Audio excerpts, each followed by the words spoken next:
fun. We're nearing the end of For All Mankind Season 5, and as I mentioned in my last video, some fans feel that this show has lost elements that made it special, or at least elements that they liked. But this week feels much more like a Season 1 or 2 episode. Boundaries are pushed, the tension is solid, and there's some big decisions that will need to be made going forward, as well as some huge consequences for Mars, Earth, and beyond. This episode definitely feels like it's doing the classic formula that made this show special in the first place, and had audiences on the edge of their seats waiting to see if the characters were going to succeed or fail, and how they were going to deal with these outcomes. This week we're back in space with the Titan mission and all the danger that brings, and it reminds us why we watched this show in the first place, and what drew a lot of fans like myself in as an audience. And while there are some surprising twists and turns this week, I'll get to that later on in the video, I'm sure that there's going to be more to come before the season is finished. I also said in my last video I thought this season might do a time jump as well, and this episode is set 6 months after episode 6. So now we see how the new life on Mars is, how people are dealing with the new reality in different ways, and that the sheen may have come off the whole Mars independence movement. But it's more what Dev does, or the consequences of what Dev is willing to do, that's really going to shape Mars going forward. Let's get into it then. So as always, I'm Al, this is the Geek in Review, and I'm going to be talking about For All Mankind Season 5 Episode 7, so if you haven't seen it, this will contain spoilers. Now if you haven't done it already, subscribe to the channel and leave a like. I am really trying to push that 10,000 members before the end of the year, and you know, I need your help to do that, because about 98% of the people that watch my videos aren't actually subscribed to the channel, and hey, it costs you nothing. But if you do want to be a channel member and support me even further, you can do that with watch along commentaries and exclusive videos coming, but it's entirely up to you. So let's get into it.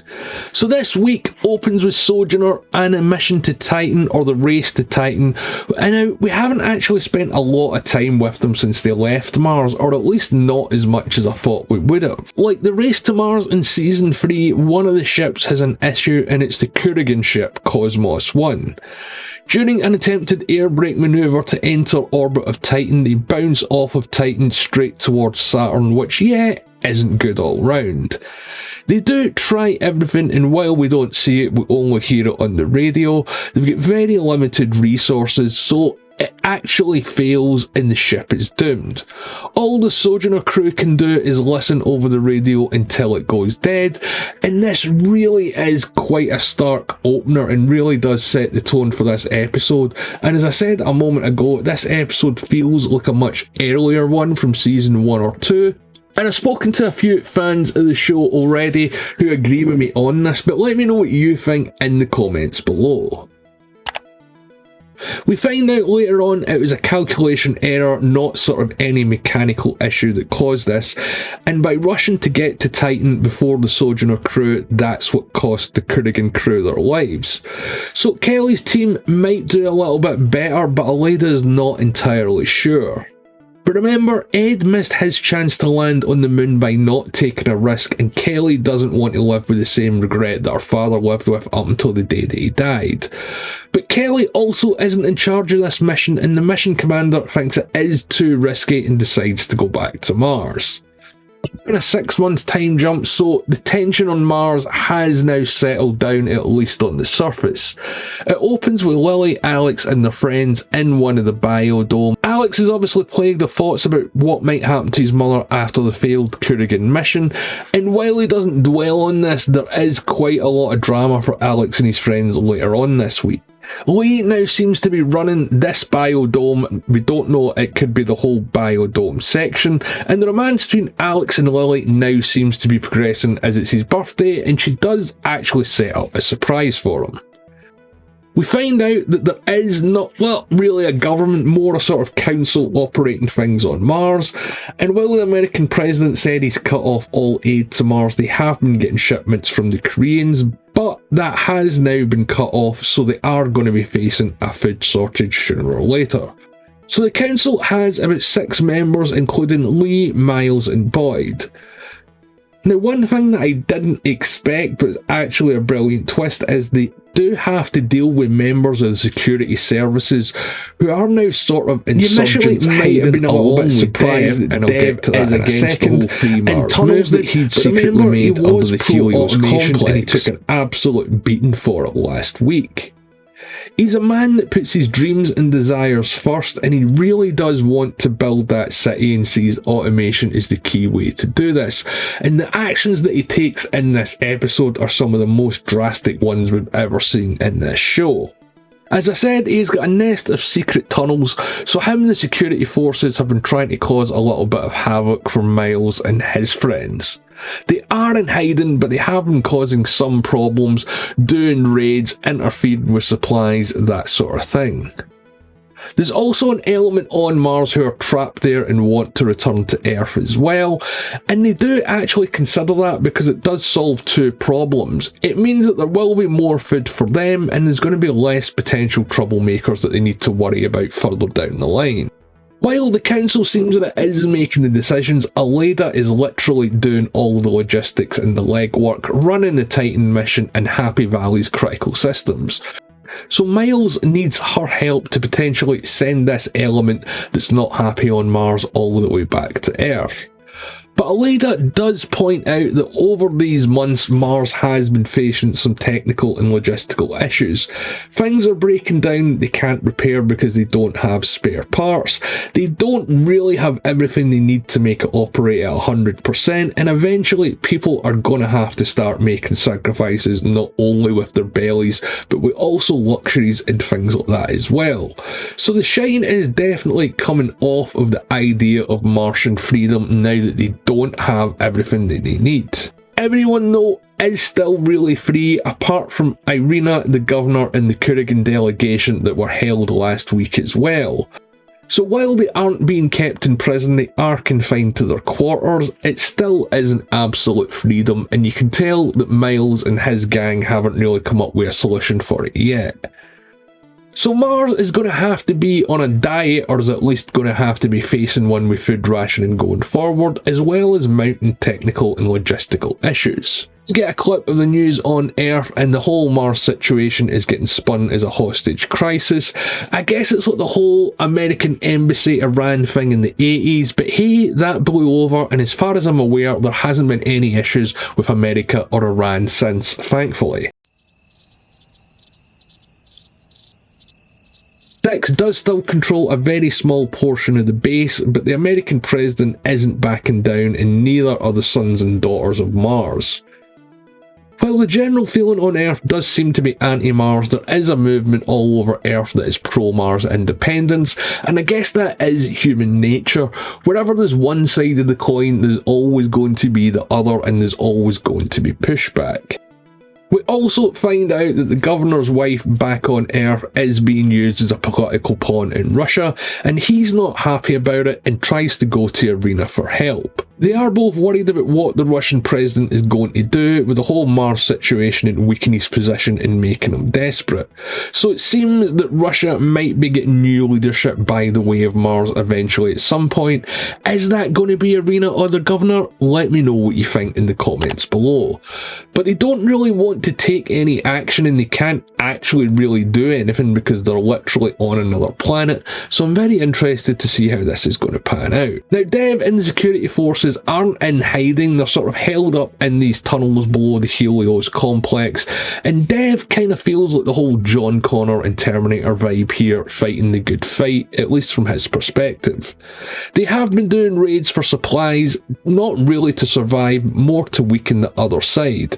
They don't really have the numbers or anything else to keep this going long term, and it seems that everyone actually knows that.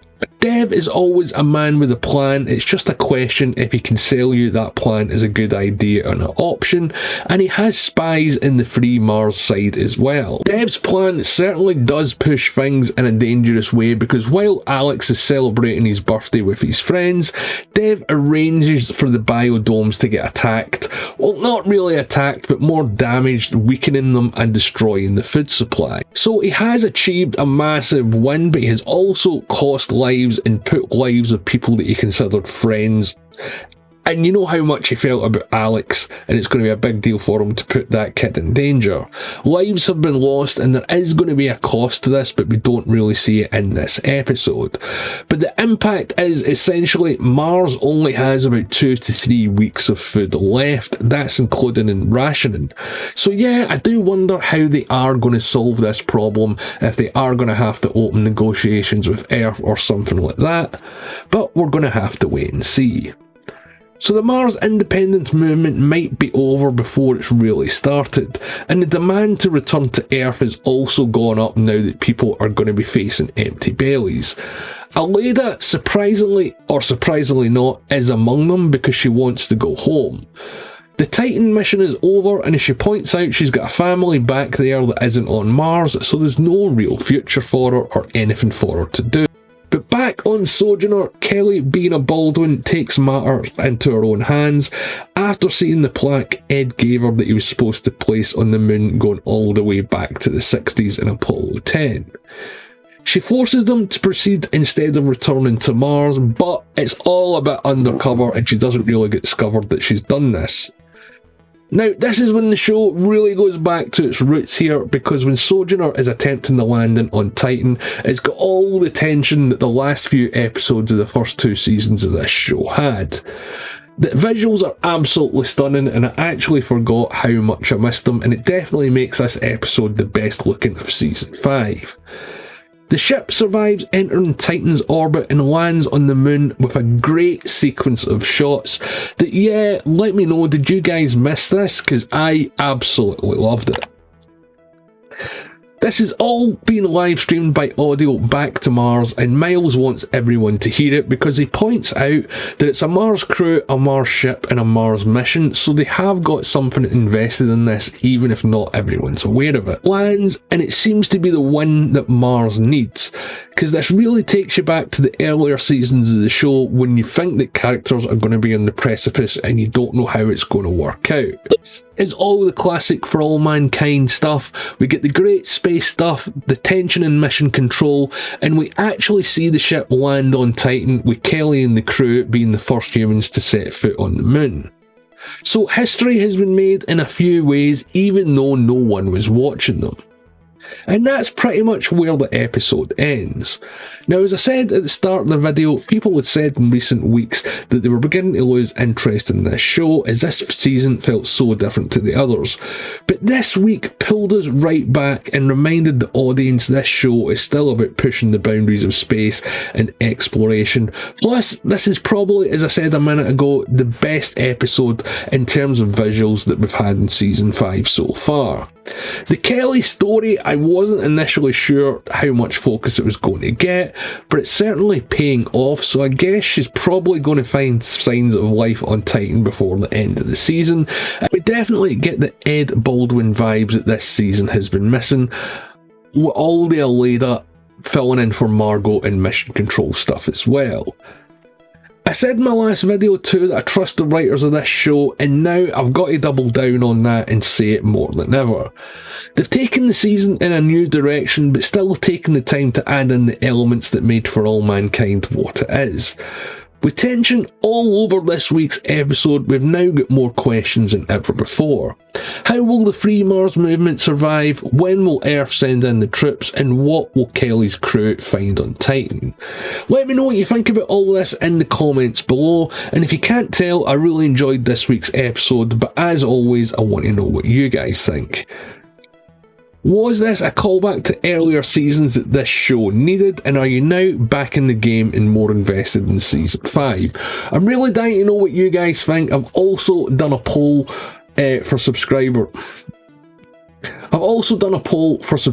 about this on the channel as well, so if you want to leave a comment there, I'm going to be doing another video on this episode over the week. But as always, if you made it this far and you haven't done it already, subscribe to the channel and leave a like. And my name's Al. Thanks for watching.